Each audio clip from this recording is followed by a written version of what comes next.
Pour l'apôtre aux Corinthiens.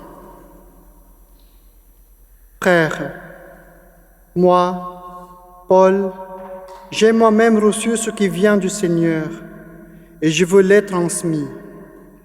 La nuit où il était livré, le Seigneur Jésus prit du pain, puis, ayant rendu grâce, il le rompit et dit, « Ceci est mon corps qui est pour vous.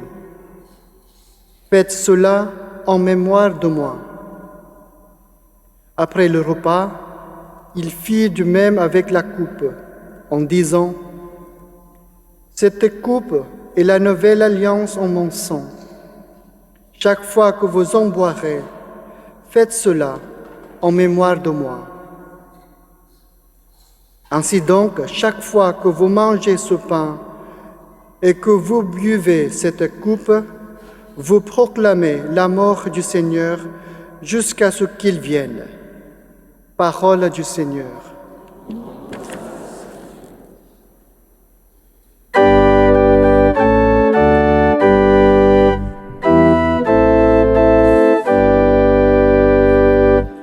Gloire et louange à toi, Seigneur Jésus. Je vous donne un commandement nouveau, dit le Seigneur. Aimez-vous les uns les autres comme je vous ai aimé. Gloire et louange à toi, Seigneur Jésus.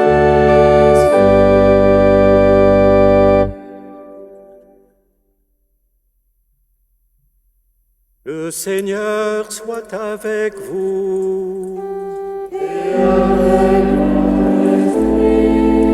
Évangile de Jésus-Christ selon saint Jean.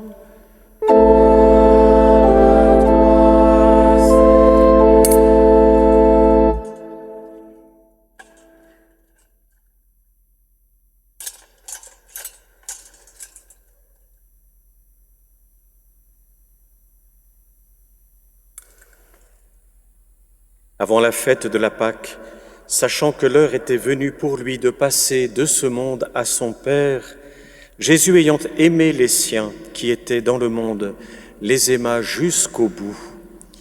Au cours du repas, alors que le diable a déjà mis dans le cœur de Judas, fils de Simon l'Iscariote, l'intention de le livrer, Jésus, sachant que le Père a tout remis entre ses mains, qu'il est sorti de Dieu et qu'il s'en va vers Dieu, se lève de table, dépose son vêtement et prend un linge qu'il se noue à la ceinture. Puis il verse de l'eau dans un bassin. Alors il se mit à laver les pieds des disciples et à les essuyer avec le linge qu'il avait à la ceinture. Il arrive donc à Simon-Pierre qui lui dit « C'est toi, Seigneur, qui me laves les pieds ?» Jésus lui répondit « Ce que je veux faire, tu ne le sais pas maintenant.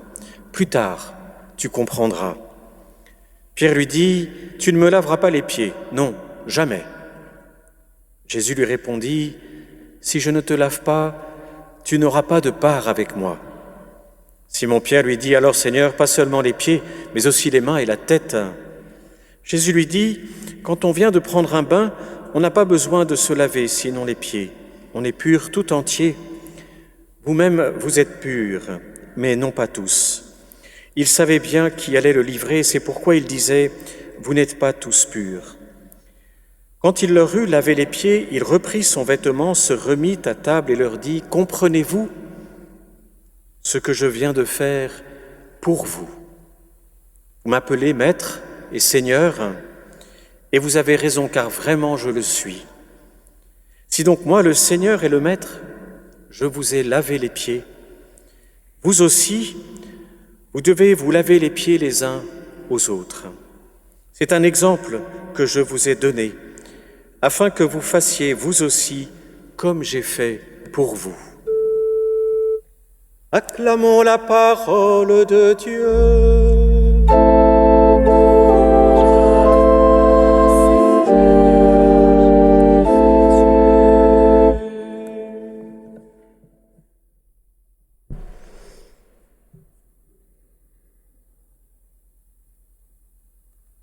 pendant la prière eucharistique, pendant la préface aussi, qui sont le cœur de la messe. Peut-être prêterez-vous attention et entendrez-vous cette parole concernant l'institution de l'Eucharistie. Jésus prit le pain, c'est-à-dire aujourd'hui, nous sommes comme en train de vivre la Sainte Seine. Un peu, voyez-vous, que comme lorsque l'on va en Terre Sainte, indépendamment de tout ce qui se passe politiquement pour le moment là-bas et pour lequel nous prions tous, quand nous y allons pour faire cette démarche d'aller sur ces lieux où Jésus a vécu, on sent cette présence. Le Seigneur, le Fils de Dieu, le Verbe éternel fait chair à marcher sur cette terre. Et lorsque l'on célèbre, comme aujourd'hui, le Jeudi Saint, à une date déterminée qui correspond à la date, le 14 Nissan, dans le calendrier juif d'alors, selon lequel la Pâque était célébrée, c'est pour justement nous plonger dans un instant d'éternité. Parce que tout ce que Jésus a fait, parce qu'il est vrai Dieu et vrai homme, est éternel. C'est pour ça que quand dans la liturgie on dit « aujourd'hui », on n'est pas simplement dans une projection imaginaire, on n'est pas en train d'essayer de se booster, de se réconforter. En fait, on est dans le réel. On est dans ce grand réel. Si on vient à une date qui est celle que le Christ avait choisie pour nous donner la Sainte Seine, c'est pour nous plonger dans ce moment où nous n'avons rien à envier aux apôtres. Jésus, lorsqu'il institue la Sainte Seine pour ses apôtres, leur donne tout, comme dans chaque Eucharistie, ce que nous célébrons ce soir. Jésus donne tout aujourd'hui à chacun et chacune de nous. Il vient comme instituer ce sacrement pour chacun et chacune de nous. Il vient pour chacun et chacune dire « Mais vois-tu, ce sacrement de mon amour, il est pour toi. Et il est pour toi dans ta vie aujourd'hui. » Car chacun et chacune, nous venons à ces célébrations pascales avec toute notre vie quotidienne. Et pour nous, le grand défi, c'est d'accueillir ce mystère de la foi, c'est d'accueillir ce mystère de l'amour de Dieu dans l'aujourd'hui de notre vie. Ce grand mystère de l'Eucharistie que nous célébrons à chaque messe, ce soir nous le célébrons de façon solennelle pour accueillir et demander au Seigneur la grâce de l'accueillir pleinement comme vraiment le Seigneur l'avait donné à ses apôtres. Une présence, sa présence réelle, ce cadeau d'amour du Seigneur qui dit « Je viens dans ta vie, dans l'humilité de ce sacrement où Jésus se donne à nous pour habiter ton cœur, pour marcher avec toi, pour faire partie de tes chemins. Mon grand amour, cet amour immense que j'ai pour toi, eh bien je veux le partager et moi le Dieu transcendant, je me suis fait tout petit, je suis cette hostie, je me fais tout petit pour que je puisse faire partie entièrement de ta vie. » C'est bouleversant. Et c'est surtout bouleversant dans notre foi d'accueillir, avec une pudeur qui est celle de la célébration liturgique que nous vivons aujourd'hui, ce don d'amour du Seigneur. Comme pour les apôtres qui étaient dans un petit cénacle, eh bien le Seigneur nous réunit ce soir et nous dit « Mais c'est pour toi que j'ai institué ce sacrement. C'est en pensant à toi que j'ai institué ce sacrement. » Cela nous dépasse, mais parce que Jésus est vrai Dieu et vrai homme, il a vraiment institué ce sacrement en pensant à chacun et chacune de nous. Telle est notre foi. Et donc on reçoit ce sacrement comme le grand cadeau d'amour de Dieu qui dit « Mais je viens pour marcher avec toi dans ta vie aujourd'hui telle qu'elle est, partager tes joies, tes peines. » Ce sacrement de l'Eucharistie, c'est vraiment moi qui viens épouser ta vie en faisant partie au plus intime d'elle. Autrement dit, c'est réaffirmer notre foi en accueillant ce cadeau du Seigneur et en comprenant que ce cadeau d'amour, il est vraiment personnel. Comme Jésus a regardé ses apôtres, en leur donnant ce sacrement, ainsi il nous regarde, chacun, chacune de nous, aujourd'hui, en venant vers nous, comme nous le vivrons dans la communion, comme nous le vivons dans chaque communion. Et aujourd'hui, nous est donné de nous replacer dans ce mystère du Jeudi Saint, de cette première scène, pour comprendre cette intention du Christ, cette intention de Jésus qui nous donne ce sacrement pour venir habiter de l'intérieur nos vies.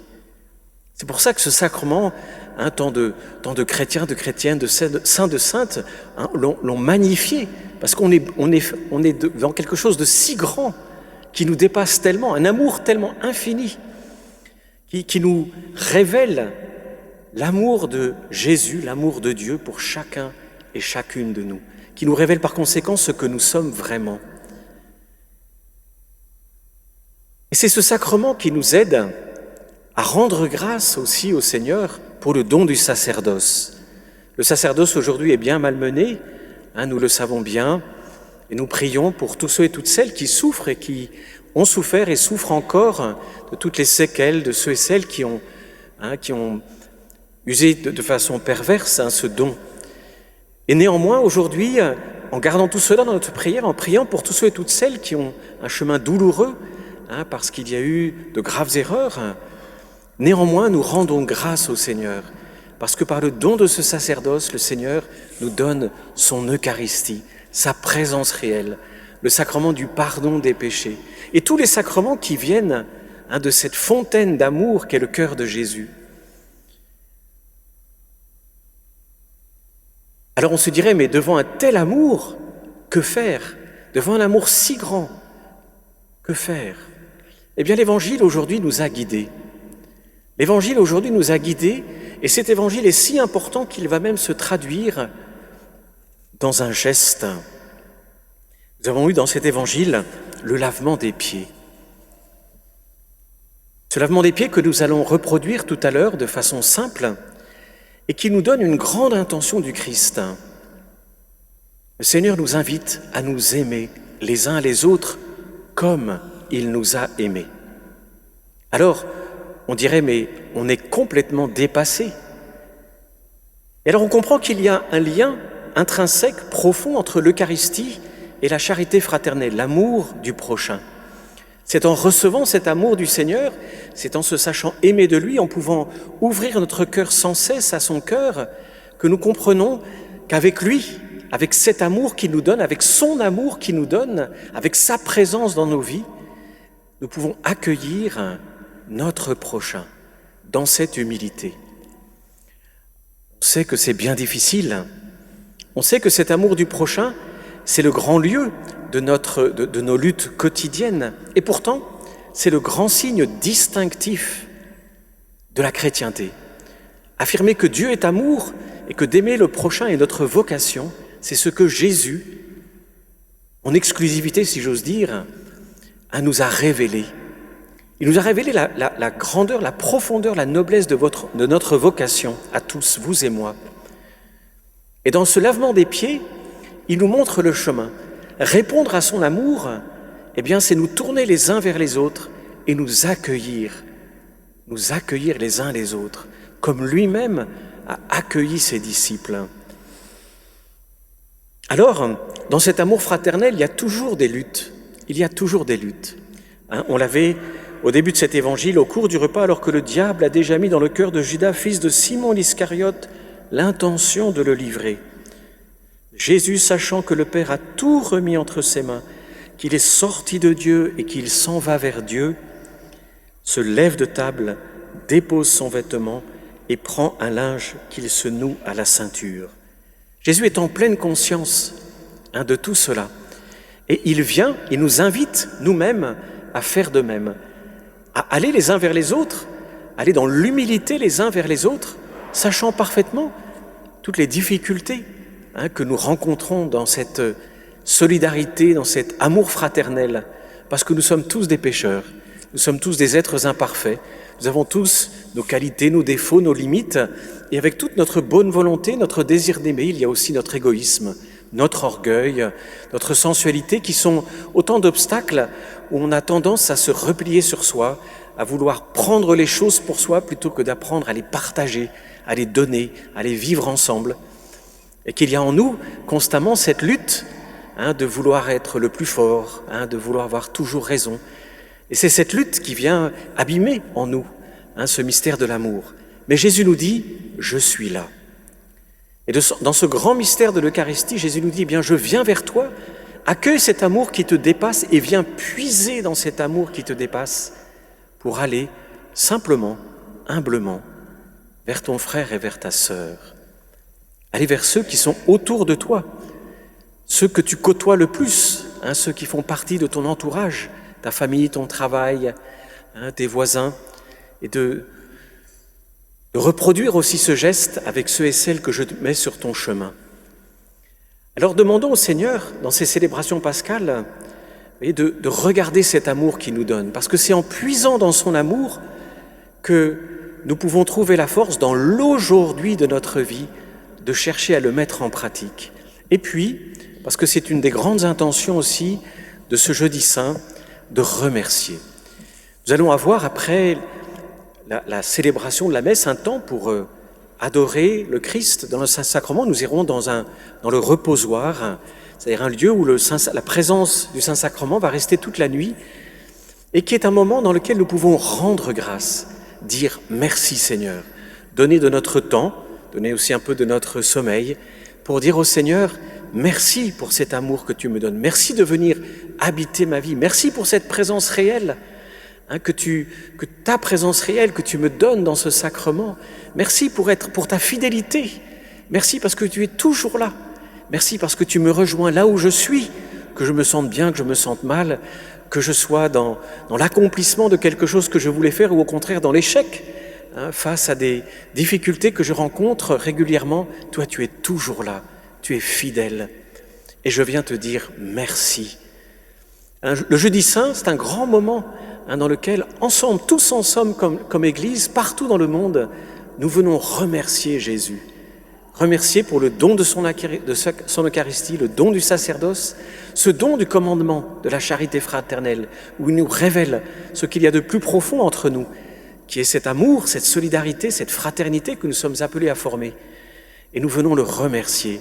Dieu est si fidèle dans nos vies. Et même si bien souvent, nous nous sentons seuls, bien souvent dans nos batailles, dans nos luttes, on a l'impression, parfois même, que le Seigneur nous a abandonnés. Rétrospectivement, on voit toujours qu'il a sans cesse été à nos côtés. Alors que cette messe soit pour chacun et chacune de nous une grande action de grâce au Seigneur, pour son amour qui est allé si loin, pour cet amour qui va si loin, qui nous rejoint dans chaque Eucharistie pour venir habiter nos vies, pour nous aider nous-mêmes, apprendre à aimer à son école, à nous aimer les uns les autres comme il nous a aimés. Amen.